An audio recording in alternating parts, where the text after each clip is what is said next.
British Prime Minister Rishi Sunak on Saturday pledged to provide 14 Challenger 2 tanks to Ukraine, making it the first Western country to supply the heavy tanks Kyiv has been calling for. The pledge saw a swift reaction from Russia, which warned it would only intensify the conflict.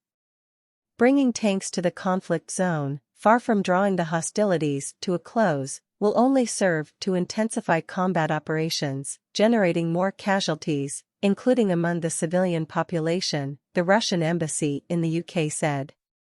Sunak said the tanks were a sign of the UK's ambition to intensify our support to Ukraine, according to a readout of a phone call with Ukrainian President Volodymyr Zelensky. Ukraine's European allies have sent Kyiv more than 300 modernized Soviet tanks since Russia invaded in February 2022. But they have so far held off on dispatching the Western-made heavy tanks that Ukraine has repeatedly requested to push forward against Russian invaders. Zelensky thanked the UK on Twitter for making decisions that will not only strengthen us on the battlefield, but also send the right signal to other partners.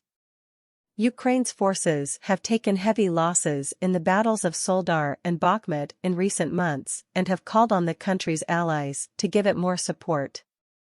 Russia said on Friday its forces had wrested control of the war-scarred town of Soledar in East Ukraine, its first claim of victory in months of battlefield setbacks, although Ukraine said fierce fighting was still underway. To win this war, we need more military equipment, heavy equipment, Andriy Yermak, head of Ukraine's presidential office, said.